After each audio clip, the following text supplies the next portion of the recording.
They stood in the center of the chamber, surrounded by 1,000 alien eyes, cold, indifferent, calculating. The Galactic Council's great dome was carved from asteroid crystal, its walls inscribed with the laws of unity. At its heart, Earth's final delegation waited in silence. Humanity's representatives were dressed not in armor, but formal suits.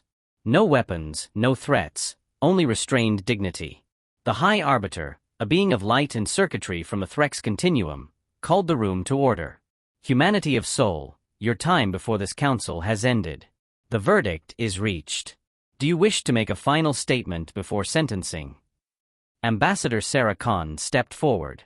Her voice was steady. We came seeking understanding. We offered cooperation. We honored your treaties. We followed your rules. And yet, this trial was decided long before it began. A murmur rippled through the council seats. The Valari delegates sneered. Humanity is unpredictable, volatile. You burn through resources. You weaponize discovery. You spread chaos. The Kotarn warlord growled. You develop faster than our monitoring allows. You evolved spacefold drives in 1 century. Your AI sentinels mimic life. You are ungovernable. Sarah raised her head. So that is our crime. To grow? To adapt? To refuse stagnation. The Arbiter's tone was final. Your species is hereby declared a containment-level risk. You are forbidden interstellar contact, commerce, or travel. Earth and all human colonies are to be quarantined. Non-compliance will result in enforcement by Council fleets. The chamber lights dimmed. The vote had passed. The hammer fell, not just as sound, but as reality.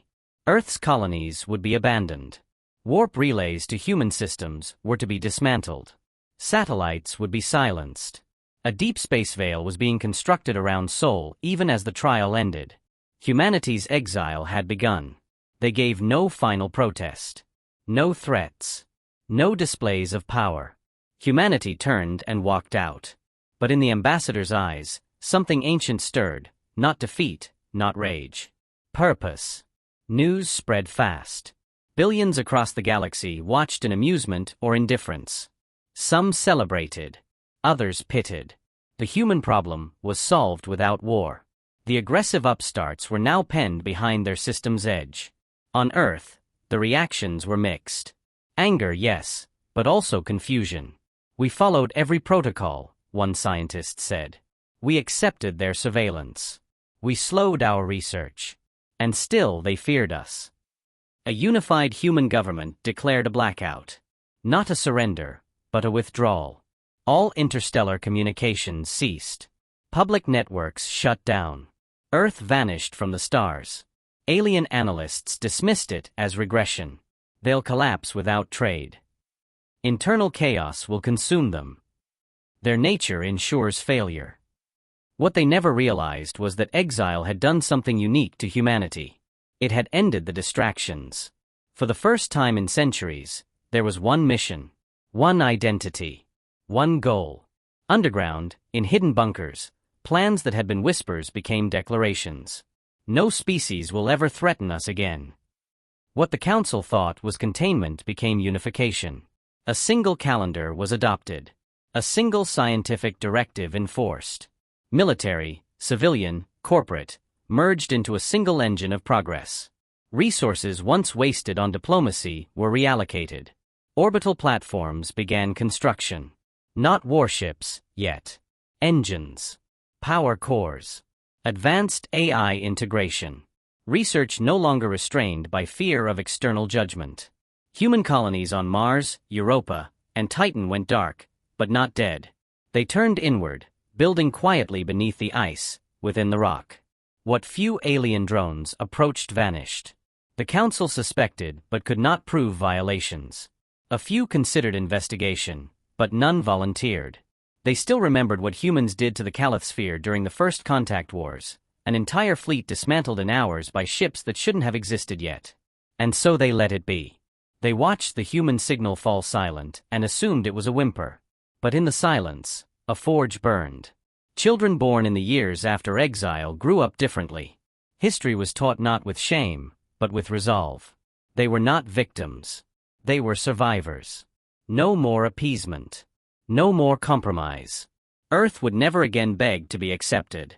It would build. It would evolve. It would return, not in supplication, but in certainty. Every lesson, every loss, every injustice was recorded, not in hatred, but as memory. A warning. They didn't shout. They didn't threaten. They vanished. But not because they were weak. Because they were getting ready. And the stars would not forget what was coming. The galaxy soon forgot Earth. With the quarantine field active and no transmissions coming from the Sol system, the Council assumed humanity had fractured or regressed. Analysts marked the species as contained and diverted resources to other rising threats. Earth's silence was interpreted as surrender. But inside that silence, humanity thrived. The blackout wasn't failure, it was control. Earth's leaders, now unified under a single directive council, had one instruction: prepare. The mistake of trusting alien governance would not be repeated. Democracy remained in principle, but all scientific, military, and industrial assets were aligned under a survival directive. They called it Project Ashen Sky. The name referenced the smoke-filled skies of Earth's darkest wars, now transformed into a symbol of what would never happen again. Deep beneath the crust of Earth, reactors came online without broadcasting a single emission. Quantum fields bent energy signatures inward. Power was no longer wasted in cities built for peace, but redirected to subterranean foundries, orbital anchors, and vaults of synthetic mines. Earth's moon, once a barren gray shell, became a silent listening post. Its surface appeared uninhabited, but under the dust were massive data cores, fusion forges, and gravitational lensing stations capable of seeing across the galaxy. Mars, once celebrated for its terraforming experiments, became something else entirely. The Martian domes collapsed. In their place rose shielded caverns, carved kilometers deep, where engineers built weapons not for war, but deterrence. Devices that could collapse stars, erase fleets, or bend space. Devices that had no name. 1,000 scientists once regulated by off-world treaties were now unrestricted. Forbidden lines of research, bioenhancement, mind-machine integration, antimatter weaponry, were no longer illegal. They were necessities. Human experimentation was methodical, precise, and brutal in its ambition. Not for dominance, but survival. The children born under quarantine were different. Not merely educated, but molded. Indoctrination wasn't required. They had all seen the trial footage. They knew the shame, the injustice, the fear their ancestors once faced. They didn't hate the council, they pitied its weakness. But they would never allow it to have power over them again. They trained in zero-gravity fields before they could walk. By age 10, they spoke 3 languages, flew drones, and solved multidimensional logic problems. Genetic modification wasn't a question, it was protocol. Intelligence was amplified, muscles reinforced, reaction times halved. Failure in training meant exile from the directive. But even those exiled from the program still contributed. Every human had a role. Meanwhile, probes were launched, not from Earth, but from stealth platforms positioned inside asteroids. They were coated in blacklight-absorbing nanofibers and rode radiation bursts from stars to avoid detection. These probes mapped hyperspace corridors, surveyed council space, recorded fleet movements, planetary defenses, and economic choke points. They never returned home physically. Instead, they transmitted data via narrowband quantum entanglement, instantaneous, undetectable, impossible to intercept. Back on Earth, massive AI systems categorized every variable. Not just military data, but social patterns, cultural evolution, linguistic shifts. They modeled over 4,000 potential future galactic scenarios. Less than 3% included Earth's long-term survival without preemptive dominance. The Council had declared exile, thinking they'd prevented war. But all they had done was give humanity time. Construction began on what they called Ark-class vessels. These were not ships in the conventional sense. They were autonomous fortresses, shaped like knives, layered in materials that absorbed not just energy but gravity and momentum. Each housed 10,000 minds, biological and synthetic, capable of operating independently for decades. They were built without exhausts, without windows, without weak points. Each one a ghost. A myth made real. They weren't meant to patrol. They were meant to arrive, complete objectives, and vanish. They weren't made for occupation, but annihilation. Precision. Silence. Power that needed no announcement. No signals leaked. No broadcasts were made. When alien species sent probes to confirm Earth's condition, they never reported back. The Council labeled these losses as anomalies. Statistical noise. They had no idea those probes were dissected, analyzed, and replicated. Earth's understanding of alien biology, technology, and tactics grew exponentially. What the Council saw as decay was rebirth. The illusion of defeat kept Earth safe long enough to mature into something the galaxy had never faced. Not a barbaric empire, not a mindless swarm, but a civilization that combined emotion, intellect, memory, and ruthlessness. A civilization that had learned the cost of underestimating others, and now applied that lesson to itself. Even Earth's old entertainment, history, and culture were reprocessed. Libraries were preserved not for nostalgia, but for analysis. How did humans fail? What made them unstable? What made them win? Philosophy, war, psychology, nothing was sacred. Everything was data. Beneath Antarctica, a continent-long array called Echelon came online. It mapped subspace rifts in real time. It could open corridors across sectors with margin errors measured in microns. The rest of the galaxy still relied on fixed gates and slow relays. Earth would travel differently, faster, quieter, without leaving trails. The Directive Council kept no names, no faces. Decisions were made by consensus through hardened AI intermediaries. Corruption was mathematically impossible. Influence was earned only through contribution to the directive. There were no presidents. Only builders, engineers, commanders. Even their ranks had been stripped of vanity. Those who remembered the time before exile died off. Their children did not weep for what was lost. They were raised in the forge, shaped by necessity. They didn't seek revenge. They didn't crave recognition. They wanted only one thing: never again. In time, the Council moved on. They squabbled over borders, brokered trade, and fought minor skirmishes among themselves. Humanity became a footnote, a cautionary tale. Don't be like Earth, they told their young. Don't advance too fast. Don't threaten the balance. But humanity didn't hear them. They were busy building something the galaxy wasn't prepared for. And when they emerged, it wouldn't be with noise or banners. It would be with silence. And silence would be the last warning anyone received. 2 centuries passed. The galaxy moved on, but the descendants of Earth did not forget. Raised in silence, bred in purpose, they were no longer simply human. They were the outcome of exile, sharpened into something the Council could never predict. The children of exile did not inherit fear. They inherited mission. They were born in pressure-sealed habitats, zero-gravity wombs, radiation-rich orbitals that forged resilience. Their education began before speech. Neural pathways were guided by adaptive AI tutors. Play was simulation. Competition was training. Everything had a function. Survival. Mastery. Precision. They did not question the directive. They were the directive. They were engineered for longevity, clarity, and unity. Biology was not sacred, it was optimized. Muscles denser. Bones stronger. Brains faster. Not in reckless experimentation, but in generations of refinement. They were not superhumans. They were efficient humans. No excess, no emotion wasted. Every heartbeat was a resource. From the ashes of Earth's fractured past came 3 dominant factions, each built for a singular role.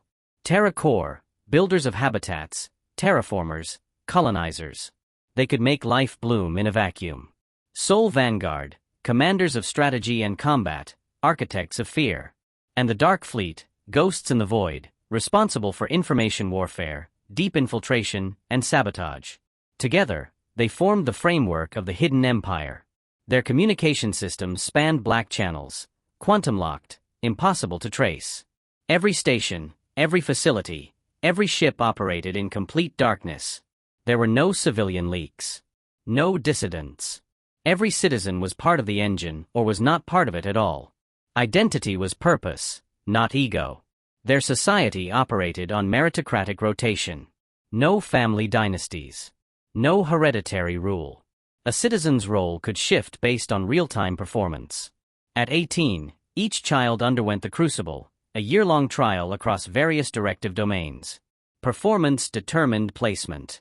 The best entered sole Vanguard Command. Others were routed into research, logistics, or frontier expansion. Language evolved. Syntax tightened. Words like hope and fear were phased out of official lexicons. Efficiency dictated communication. Sentences were clipped, clear, and exact. Emotion was not suppressed, but redefined, directed into action, not rhetoric. Religion faded. Philosophy adapted.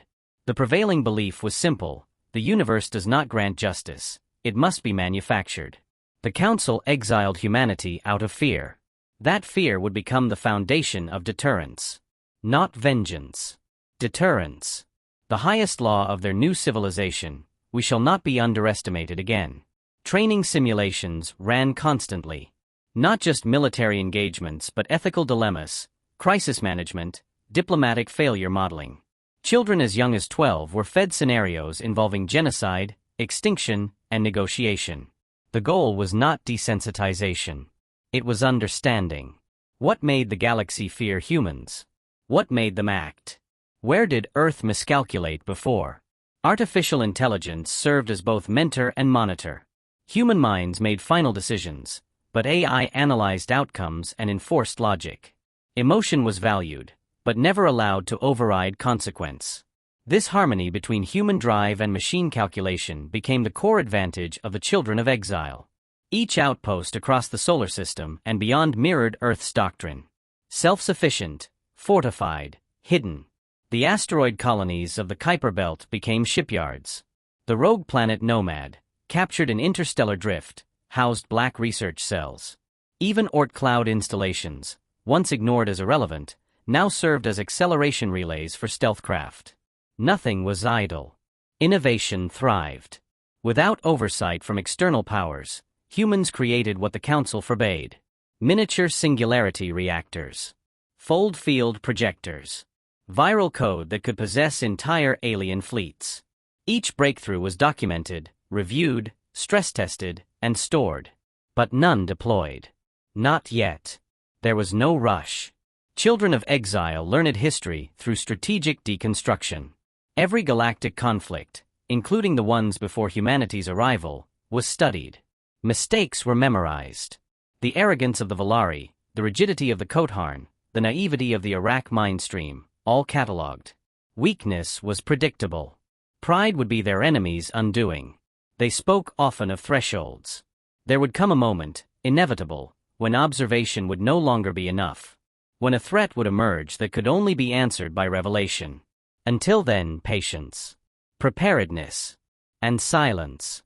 Some in the younger generations whispered of leaving the shadows early, of testing their strength. These impulses were not punished. They were redirected into simulations so convincing they forgot they weren't real. Only those who won in virtual wars were allowed near real command. Even cultural memory evolved. Music became mathematical.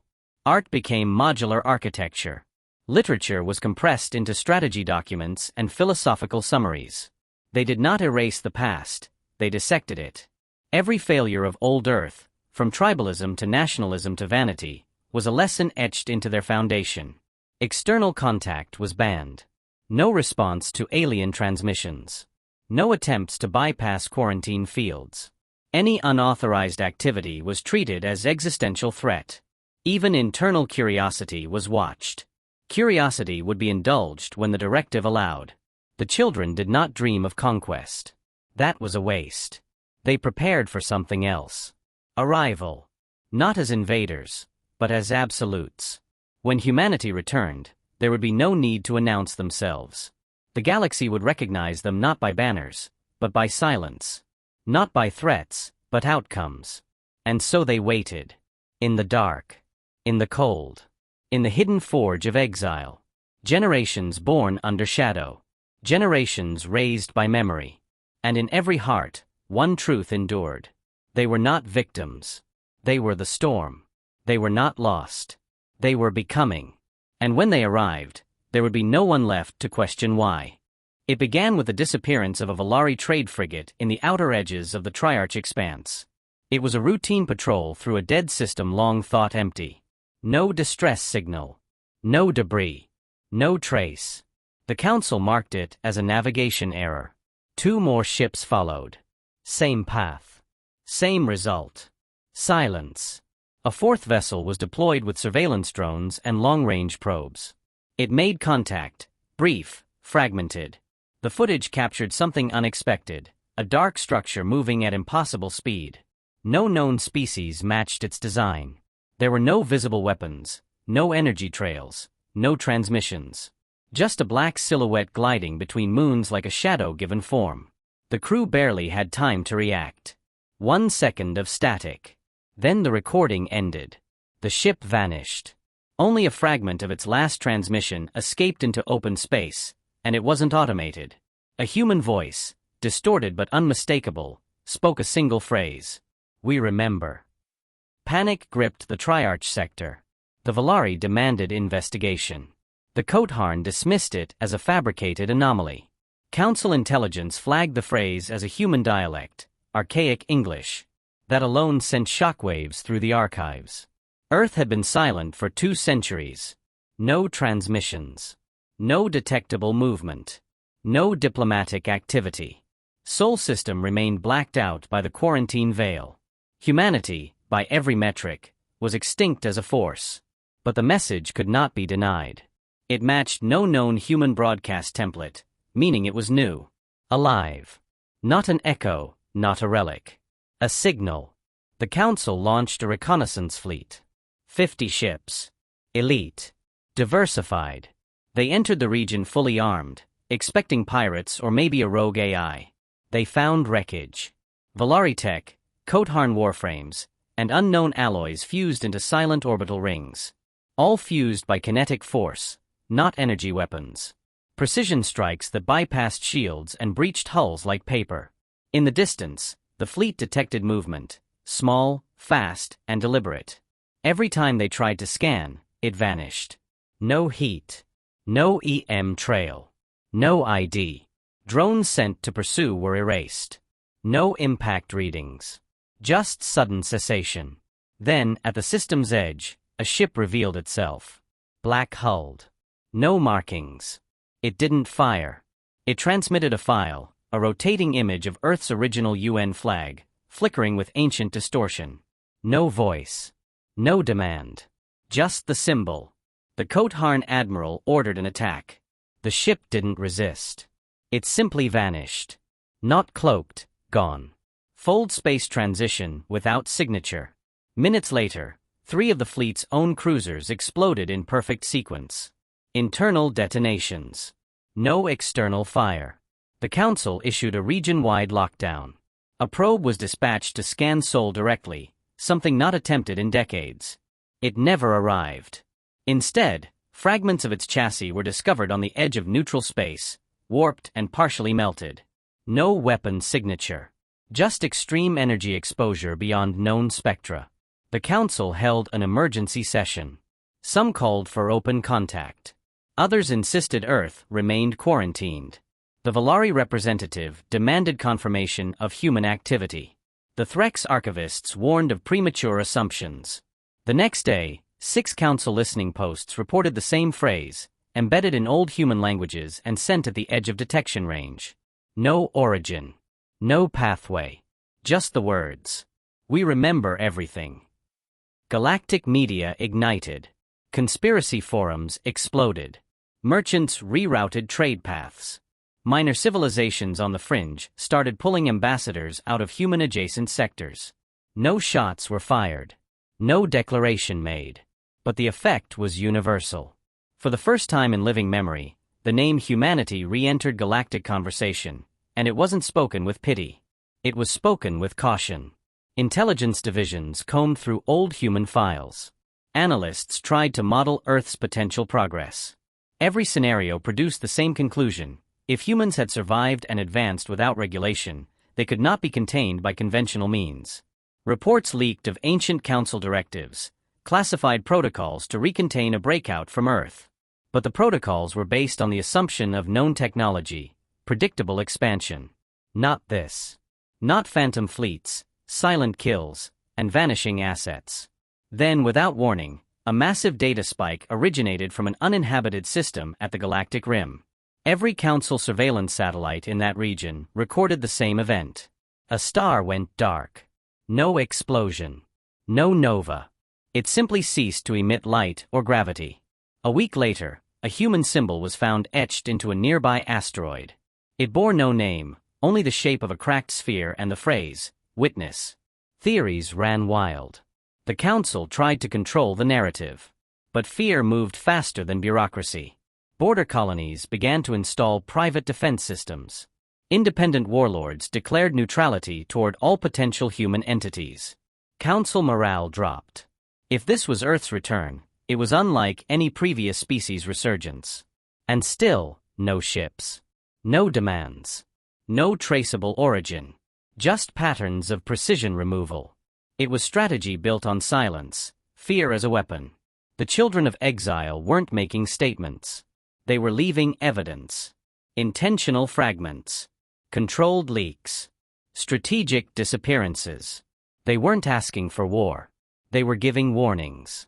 Every major civilization increased fleet patrols near human quarantine borders. Yet no response came from Earth. It remained dark. No signals. No challenge. But probes placed at its edges began to malfunction. Data came back corrupted. Navigational systems reported gravitational anomalies that didn't align with any celestial mass. As if the system itself had changed. Council military analysts reviewed the velocity and behavior of the unknown vessel encountered earlier. It broke known limits of inertia. It maneuvered in ways considered theoretically impossible. No warp trails. No known propulsion. Some speculated time distortion. Others refused to believe such technology existed. But the evidence was there. And it wasn't alone. By now, over a dozen Council assets had gone dark across different sectors, all of them connected by only one thing: historical proximity to human activity.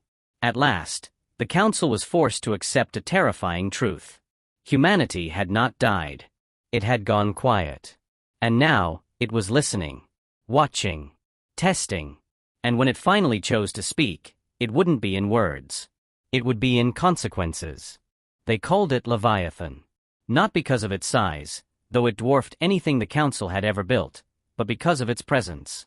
It didn't announce itself. It didn't need to. Leviathan entered a system, and everything stopped. 3 Council fleets were deployed to intercept it after a Kotharn colony sent out an automated distress beacon. The message was short: unknown ship inbound. No response. Preparing defenses.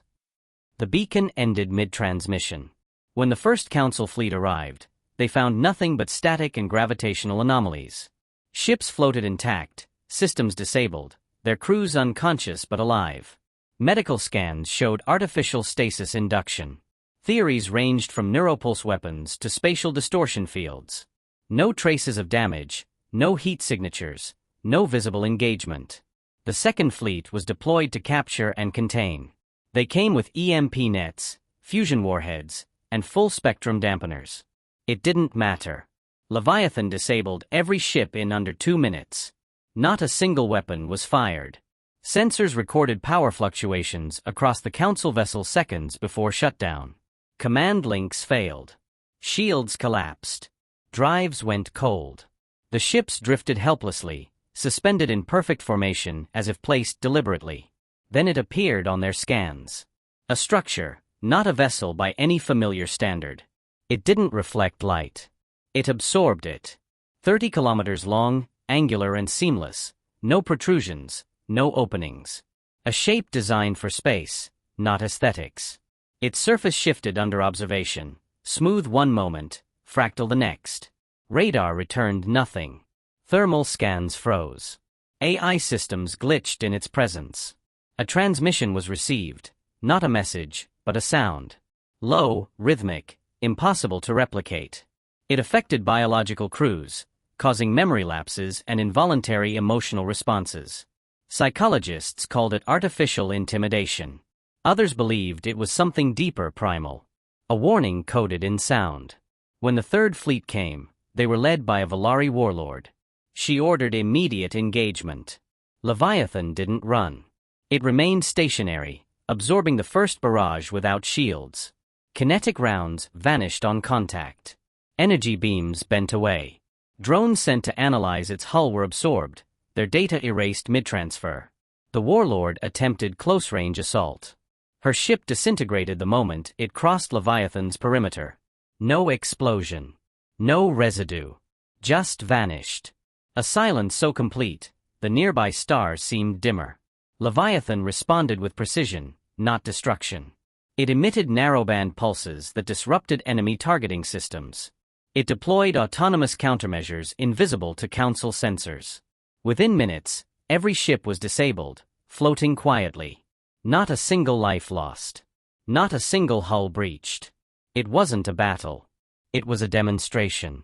The Council had always feared human potential. Now they saw it embodied in one machine. Leviathan was not built for war in the traditional sense. It was a message, physical, undeniable. Its construction was beyond known engineering. Council scientists estimated it required the combined resources of a dozen planets. But there was no record of its construction. No energy trails, no time gaps, no industrial buildup. It simply existed. The question wasn't how it was built. The question was how many existed. Data fragments from early encounters suggested multiple designations: Leviathan, Behemoth, Phalanx, Spectre. Different configurations. Same outcome. Silent entry. Total control. No casualties. No capture. Some theorized they were crewed by humans. Others believed they were fully autonomous. A few whispered of integrated consciousness, a fusion of AI and the children of exile. Evidence supported none of it, because none had ever been boarded, let alone understood. After each incident, Leviathan disappeared. Not cloaked. Not hidden. Gone. Fold space tracking failed. Even theoretical prediction algorithms collapsed when applied. It defied cause and effect. Worse, it was not reactive. It chose its appearances deliberately. It intervened in systems weeks before Council operations. It disrupted military buildups, silenced intelligence installations, reprogrammed relay stations without touching them physically. Entire operations collapsed without a shot. The Council's top cyberwarfare division reviewed thousands of petabytes of system logs. Each time Leviathan appeared, data patterns followed: fractal interference, recursive timestamps, anomalous encryption keys. Human. But evolved. They concluded that Leviathan wasn't just intercepting Council technology, it was rewriting it in real time. The effect on morale was devastating. Entire regiments refused deployment. Colonies began hiding military assets. A Council admiral was recorded saying, "You don't fight Leviathan. You hope it doesn't notice you." The fear wasn't based on firepower. It was the precision. The restraint. Leviathan didn't seek war. It made it irrelevant. It understood every ship it faced. Every maneuver. Every intention.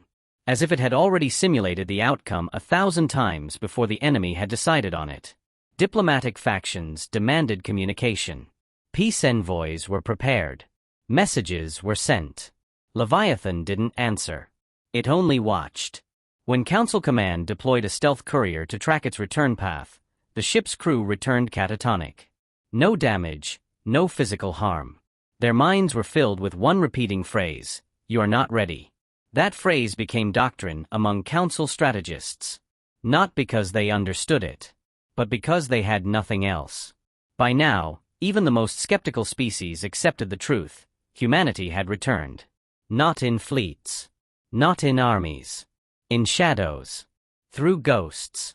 Through machines that operated with impossible calm. What the Council once feared was now manifest. Not rage. Not conquest. Control. Silent. Surgical. Absolute. The first world to fall was Valera 9. A strategic communications hub with orbital defenses and deep space tracking arrays. It went offline in a single rotation. No distress signals. No evidence of conflict. Council inspection teams arrived to find cities intact, infrastructure untouched, and inhabitants unconscious. No one remembered what happened. All data cores were wiped. The system's AI had been rewritten with a single directive: *stand down. A week later, a Kotarn munitions world collapsed. Planetary shields failed one by one in a cascading sequence, as if their own grid had turned against them. Defense platforms fired into empty space. By the time reinforcements arrived, the planet's armories had been stripped of strategic payloads, without damage, without resistance. Surveillance logs showed nothing. The attackers left only silence. The Council tried to dismiss it as internal sabotage. But then it happened again. And again. Frontier worlds began to fall. Not through war, but paralysis. Their logistics networks broke. Their navigation arrays spun out false coordinates. Entire fleets were rerouted to empty sectors, while key installations lost power at the precise moment hostile interference was detected. The strikes were not random. They were coordinated, calculated. Each target was vital to the Council's internal cohesion. Supply lines choked. Communications lagged. Confidence shattered. Even when nothing was destroyed, control was lost. Civilian populations began questioning the Council's power. Fear spread, not from death, but uncertainty. There were no bodies. No wreckage. Just systems that no longer responded, and orders that were no longer obeyed. Attempts to adapt failed. Human interference changed every time. What worked once never worked again. Firewalls collapsed at the first touch. AI watchdogs reported enemy presence after events had already ended. Command structures began to falter. Orders contradicted themselves. Fleets deployed with outdated intel. Schedules dissolved.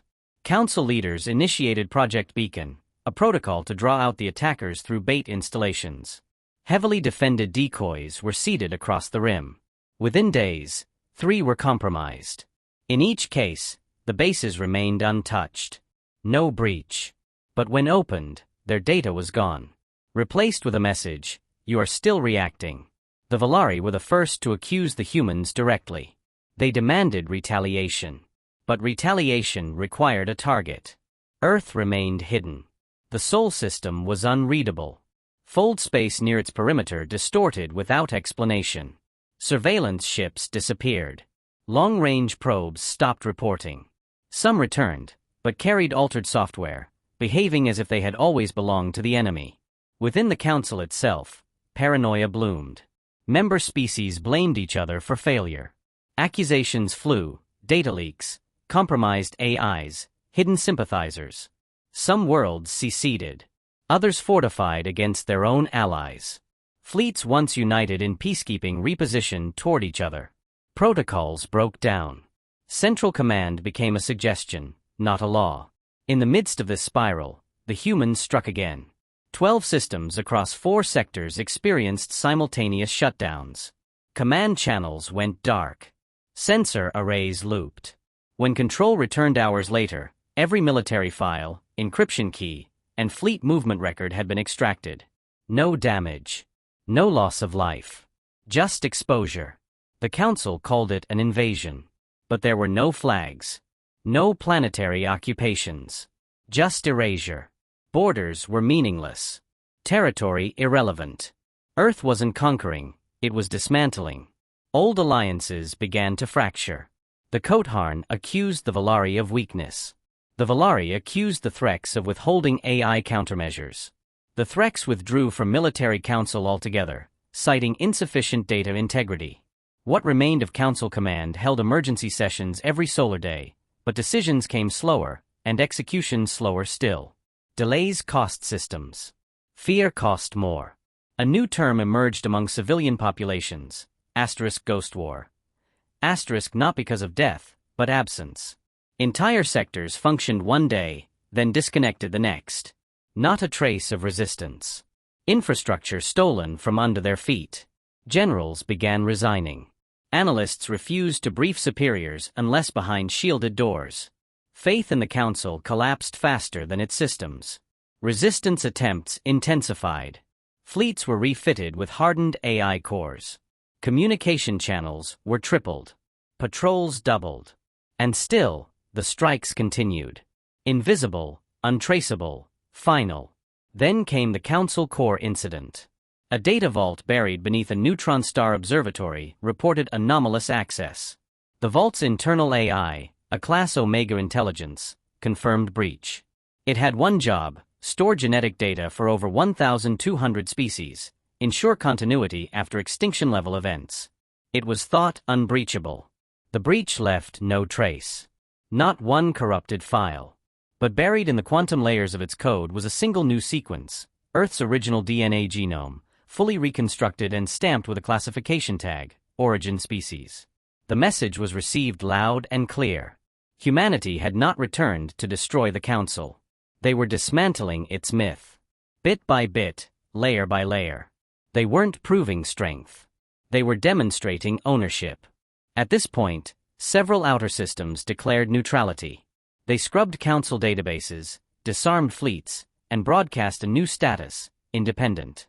They feared not the humans, but the vacuum they were leaving behind. For the Council, the worst realization wasn't that Earth was winning. It was that Earth had never been at war. The humans were correcting the ledger. They had no need for territory. No desire for conquest. They didn't issue ultimatums or show mercy. They simply removed the things that once threatened them. With each silent strike, a new law was written in the minds of every species watching. The galaxy no longer belonged to the strongest. It belonged to those who could not be touched. And Earth had become untouchable. Inside the fractured Council, desperation replaced diplomacy. The narrative had slipped beyond their control. Military analysts no longer spoke of counterattack. They spoke of containment. But how do you contain something that doesn't appear? How do you fight an enemy that never announces its presence, only its results? Earth had changed the very structure of engagement. And the galaxy was left reacting to a war that never declared itself. In a final effort to reassert control, the Council deployed Omega Protocol. It was an ancient contingency, designed for galactic threats like rogue AI or universal plagues. Omega authorized the assembly of Coalition Command, one representative from each major species with full wartime authority. Their goal was not diplomacy. It was survival. They summoned the best minds: tactical, technological, psychological. Thousands of simulations were run. None produced favorable outcomes. Every scenario involving Earth or its derivatives ended in the same way: systemic disruption, chain collapse, internal decay. The humans didn't have to destroy. They simply moved faster than decay could be prevented. They turned every system's own weight against it. Coalition Command identified one possible weakness: time. They theorized that the human effort must be dependent on centralized AI hubs. Disrupt the command structure, and the effect might be halted. So began Operation Severance. A deep-core strike fleet was assembled, equipped with experimental time-delayed drives and data fracture bombs. Their destination was the supposed origin point of Leviathan-class ships, Sector N0, a dead zone near a black star. The data had been pieced together from fragmented telemetry and shadow intercepts. The fleet moved in silence, under encryption protocols no human system had yet broken. They were never heard from again. Not destroyed. Not scattered. Not even delayed. All records of their existence were erased mid-transit. Ship logs disappeared from memory cores. Personnel rosters blanked. Families left behind remembered nothing. It was as if Operation Severance never occurred. Only a name remained, passed through rumor, another ghost. The Council began to fracture from within. Species questioned the logic of continuing the conflict. Some argued that Earth wasn't seeking dominance. Others saw cowardice in retreat. Dozens of systems declared neutrality. A few opened covert channels, silent transmissions encoded in obsolete dialects, hoping someone was listening. Some begged forgiveness. Some offered knowledge. No replies came. Then, slowly, human influence began to manifest in unexpected ways. In former Council territories, infrastructure began working better than before. Power grids stabilized. Logistics chains self-corrected. Food distribution optimized. Pirates disappeared without trace. Corruption inside planetary governments collapsed as hidden data leaks exposed internal networks. No attribution, no announcement. Just quiet reform.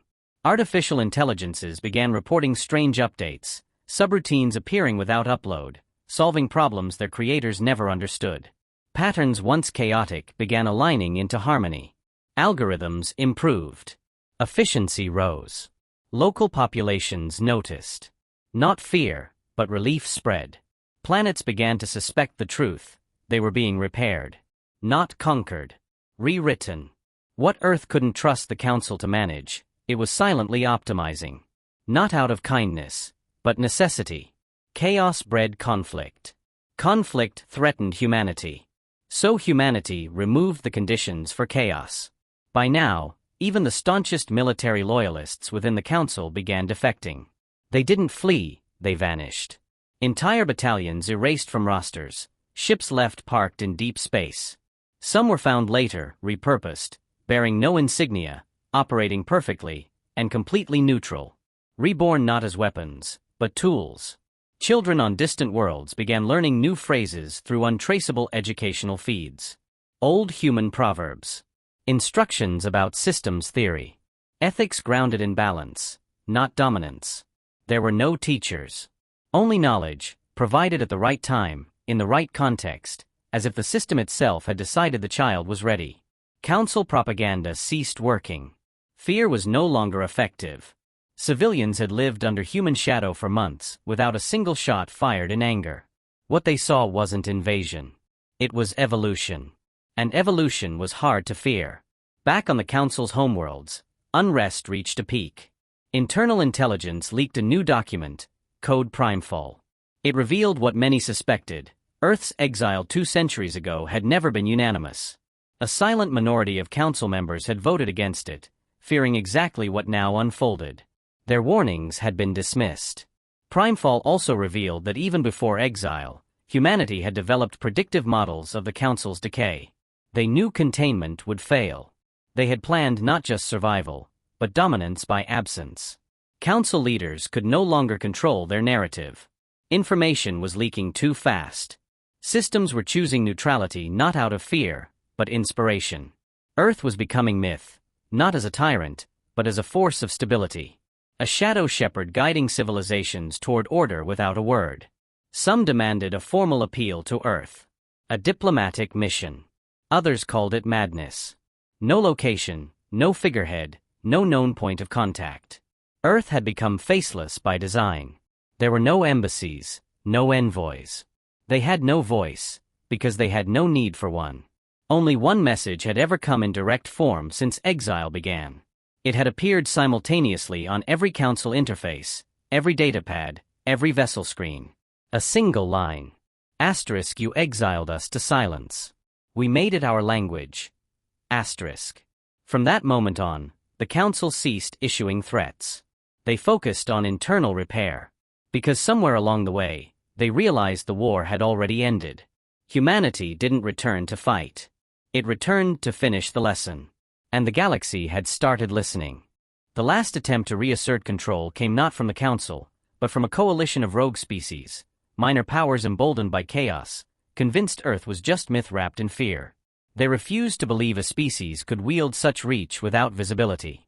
To them, the disruption was a trick, a bluff masked in high technology. They believed Earth was hiding because it was vulnerable. They gathered in secret. 17 fleets from 9 species, pooling what remained of their military strength. They bypassed Council channels and declared themselves the Restoration Axis. Their plan was simple: invade the Sol system, expose Earth, and force humanity into the light.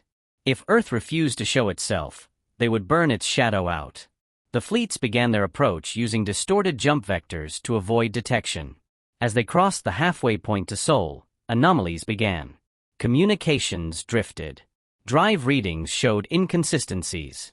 Navigational AI reported spatial discrepancies, impossible shifts in gravity well mapping. Course corrections increased. Error logs multiplied. Onboard systems began experiencing bleed. Targeting databases were overwritten by unrelated symbols, ancient Earth alphabets. Crew members reported hallucinations. Audio systems produced low-frequency tones that bypassed filters. Pilots heard their own voices played back at them in languages they never spoke. Some ships turned back, disoriented. Others pushed forward. Upon nearing the soul boundary, the fleet encountered a phenomenon no simulation could interpret: a null field. Not a shield. Not a wall. Just the absence of response. No stars. No signals. No data. The Sol system, once visible from light years away, appeared empty. Telescopes failed. Quantum scanning returned blank values. They tried to jump forward. 17 ships attempted breach. 4 arrived. What they found was not a battlefield, it was a prison of precision. Their sensors stopped responding. AI cores ceased to speak. Crew members lost contact with their limbs. It wasn't an attack. It was a shutdown. Layer by layer, their ships were rendered irrelevant. The crews remained unharmed, immobilized but aware, watching their systems turn against them. Then the darkness spoke. Not through sound, but through memory. Each officer, each technician, each soldier was forced to relive fragments of history. Moments from Earth's exile, from the Council's decree, from the silent years. Not as witnesses, but as participants. The memories were artificial, yet perfect. Painfully accurate. The message was clear: this is what was done, this is what was learned, and this is what will never be allowed again. The few ships that returned from that event had no functional AI. Every system had been wiped and replaced with a simple repeating signal. Asterisk, we do not retaliate. We correct. Asterisk. Word of the failed breach shattered the restoration axis. Their species disbanded the coalition, and the remaining fleets disarmed. No declaration. No demand. Earth hadn't fired a shot. It hadn't needed to. It had rewritten the purpose of war. Galactic civilization entered a new phase, one defined not by policy, but by avoidance. Systems began aligning their governance with Earth's principles voluntarily. Not to please Earth. To avoid obsolescence. Governments adopted human efficiency models, restructured supply chains, eliminated bureaucratic rot. Internal surveillance increased, but not to oppress, to anticipate chaos before it emerged. Earth had proven that control wasn't about fear. It was about speed. And silence. Academies stopped teaching outdated tactics. Instead, they studied Earth's behavior. Not battles, there were none. Not declarations, there were none. Just outcomes. The way Leviathan-class ships never left debris. The way systems repaired themselves after removal. The way messages were delivered once, and never repeated. A new discipline emerged: human predictive studies. Universities rewrote entire courses around modeling Earth's behavior, trying to anticipate the next phase. But Earth had already moved beyond predictability. The moment its methods were understood, they changed. On the edge of Council space, a border world awoke one morning to discover its atmosphere rebalanced, its energy core stabilized, and its disease rates halved. The planetary government issued no contracts for such repairs. No work had been recorded. The people called it a blessing. Officials called it interference. Earth called it necessity. It became clear that no one would ever see Earth again in the way they expected. It would not rejoin the Council. It would not send ambassadors or flags. It had learned the price of trust, and now dealt only in actions. Systems that resisted chaos would be left alone. Those that veered into collapse would be attended to. A kind of galactic peace emerged, but it was not mutual. It was managed. Not ruled, but curated. Beneath the surface of stars and trade routes, humanity watched everything. They had built eyes that did not blink. Minds that did not sleep. Systems that did not rest. Some younger civilizations whispered reverently of the Watchers. Not soldiers. Not conquerors. Just the unseen hand that fixed what needed fixing, removed what could not be repaired, and left no trace behind. To the Council, it was humiliating. Their greatest threat had never become an empire. Earth had become something more dangerous, a principle. A self-sustaining idea that could not be destroyed because it never demanded attention. It simply became the standard against which all others were measured. By the end of the cycle, the Council no longer existed in name. Only in fractured partnerships and trade pacts. No one dared claim supremacy. The center had shifted. Not through invasion, but absence. The galaxy no longer revolved around politics, but performance. Earth had set a standard: adapt, stabilize, or disappear. Every civilization knew the silent terms. Thrive, and the shadows remained still. Fall, and the shadows arrive. No message would come. No armies would land. No judgment would be spoken. Only correction. Delivered without pride. Without cruelty. Without noise. The last system to resist was Orinox Theta, a fortress world built into the crust of a moon-sized planetoid. It was the Council's failsafe, hidden from official charts, buried beneath 5 layers of signal distortion and surrounded by mines, autonomous defense AI, and phase shift barriers. Its sole purpose had been contingency: survive anything, even total Council collapse. Its architects had no illusions of escape or victory. They had simply built it to last. The leaders who retreated there were the remnants of what the Council used to be: warlords clinging to protocol, analysts addicted to control, strategists convinced that the right combination of force and secrecy would restore their authority. They brought fleets, data cores, black-budget weapons. They brought their arrogance. Inside Orinox Theta, every simulation showed the same thing: eventual loss of galactic influence. The external systems had reorganized under neutral governance. Earth hadn't taken control. It had simply removed dysfunction. Commerce flowed better now than it did under the Council. Interplanetary conflict dropped. Piracy was nearly extinct.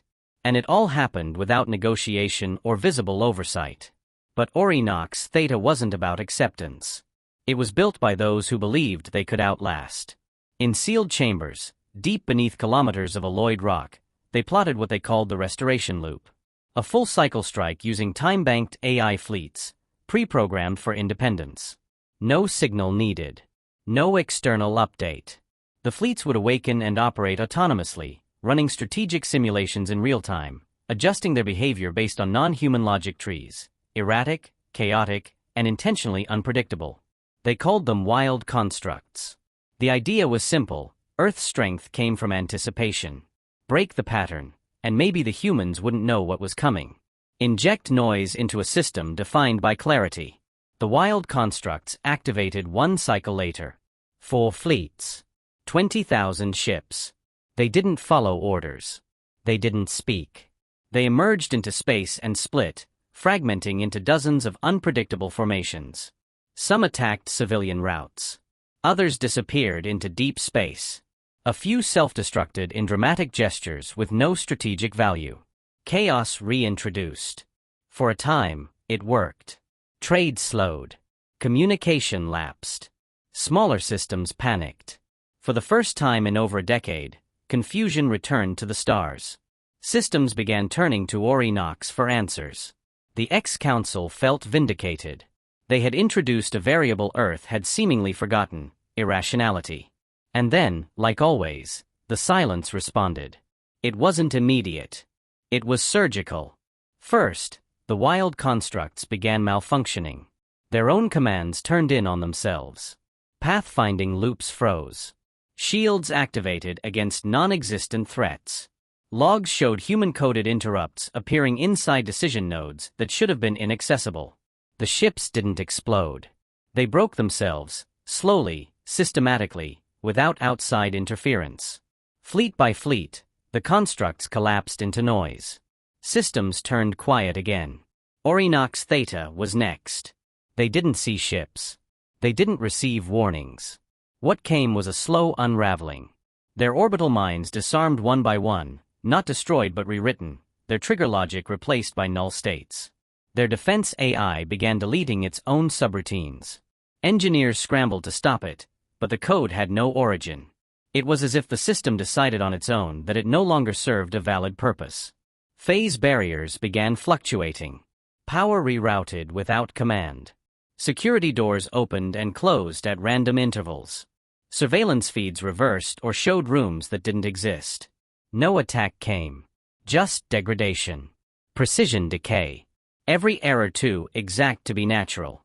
The leaders inside Orinox panicked. They attempted to evacuate, but the fleet's navigation systems showed infinite routes leading nowhere. Star maps had been subtly altered, just enough to render real-time plotting impossible. They tried to send emergency beacons, but the transmitters broadcast only one phrase. You already lost. Days passed in isolation. Life support degraded slowly, never catastrophically. The facility didn't collapse. It remained functional, almost comfortable. But nothing responded. No messages came in. No ships arrived. It was as if the universe had decided Orinox Theta no longer mattered. Then came the final act. The central control interface, the one hardwired into the moon's core, began displaying a sequence. Not code. Not a virus. A recording. Footage from Earth's final council hearing 200 years prior. The day exile was passed. The chamber, the faces, the vote tallies. Audio intact. The arguments. The laughter. The dismissal. And then a new clip. One no one had seen. The lead human delegate rising after the sentence was passed, placing a data chip on the central podium, and saying 5 words that were never broadcast publicly. Asterisk, you will forget nothing. Asterisk. The clip ended. Orinox Theta's leaders, those few still awake, understood what it meant. Earth hadn't returned for power. It had returned to ensure memory. Every system silenced, every program rewritten, every star mapped in hidden layers. It was never about vengeance. It was about permanence. And now Orinox, once the symbol of contingency, was reduced to irrelevance. A monument to overconfidence. A final artifact of the old way. The rest of the galaxy didn't even notice. Trade resumed. Order held. Planets rebuilt. Generations born after exile never feared Earth, because they never saw Earth. They lived in the world Earth had quietly shaped. A world cleaner, faster, clearer. Not perfect. Just stable. The age of empires had ended not in war, but in silence. And Orinox Theta, like the council that built it, became just another myth beneath the stars. Unvisited. Unmissed. No proclamation marked humanity's return. No monument was built, no holiday declared, no anthem played. The galaxy continued spinning as if nothing had changed, but everything had. From the ashes of exile, a presence had risen so quiet, so deliberate, that it no longer needed validation. Earth had never asked to rule, only to survive. When that was denied, they built something no one else could touch: certainty. The Outer Rim worlds began teaching new history. Not the sanitized council version of humanity's exile, but the truth, pieced together from fragments. They taught of a species cast out for growing too fast, for adapting too well, for being too different. They taught of silence that followed, not as defeat, but as preparation. Not absence, but intention. And then the long return, not as war but correction. Humanity had not wanted revenge. It had wanted to prevent repetition. On the trade world of Varnes, autonomous ships once believed to be legends began appearing, delivering cargo precisely when needed. No origin listed. No credits requested. The manifests were perfect. Supplies distributed without instruction. Systems recalibrated. The locals stopped asking where the ships came from. They only whispered thanks and adapted. In regions that once feared invasion, education levels rose. Diseases vanished. Energy infrastructure repaired itself. People assumed it was just advancement, progress, evolution. Only the oldest scholars remembered how all of it began, with a vote, a sentence, and a silence that endured. Across the core worlds, old power blocks dissolved. Bureaucracies shrank. Corruption faded, not from exposure, but exhaustion. Earth hadn't exposed the guilty. It had simply made their systems inoperable. Where once bribes flowed through encrypted accounts, those accounts now returned errors. Where once warlords commanded fleets, their ships now refused to launch. Control was no longer seized, it was denied. New alliances emerged, but none called themselves empires. Not out of fear, but respect. There was no longer a belief in superiority, only balance. Competition remained. Progress thrived. But the edge of it all was framed by the same unspoken law: do not descend into the chaos Earth once corrected. Do not become the reason for its return. Earth itself remained unseen. The Sol system, still dark, unmapped, unreadable. Attempts to approach it ceased, not by order, but consensus. No civilization wanted to disturb the silence. It had become sacred in its own way. The forbidden place. The source of equilibrium. The ghost sun. Some claimed Earth had ascended into post-biological existence, operating through thought and signal alone. Others believed the children of exile still lived, still trained, still watched. Perhaps both were true. Perhaps neither. But it didn't matter. What mattered was the effect. The outcomes. Earth had achieved the impossible, not through dominance, but discipline. Generations passed. New species rose. Old ones faded. But every child on every world learned the same universal phrase in their first language. We remember. Not as a threat. As a reminder. The humans had shown what forgetting cost. In the ruins of old council archives, remnants of broken AIs continued trying to solve the puzzle of Earth's actions. The simulations always failed, not because of a flaw, but because of an assumption that Earth had acted from emotion. From vengeance. From pride. But Earth had moved past all of that. It had replaced instinct with purpose. Memory with structure. Its silence wasn't absence. It was signal, precise and absolute. When systems broke, it corrected. When chaos bloomed, it sterilized. Not with death. With order. And so the galaxy moved forward, but always with one eye on the void. Even now, when planetary AI systems flicker for a second, when navigation grids realign with no command, when a voice says something unexpected in an ancient tongue and then falls silent, people understand. Earth has not returned. Because it never left. It is not behind. It is beneath. It is within. A presence not requiring borders, fleets, or declarations. It exists in outcome. And its legacy is not dominance, but calibration. The exile had not destroyed humanity. It had defined it. And in doing so, it had defined everything else. The galaxy would never forget. Because Earth had ensured it couldn't.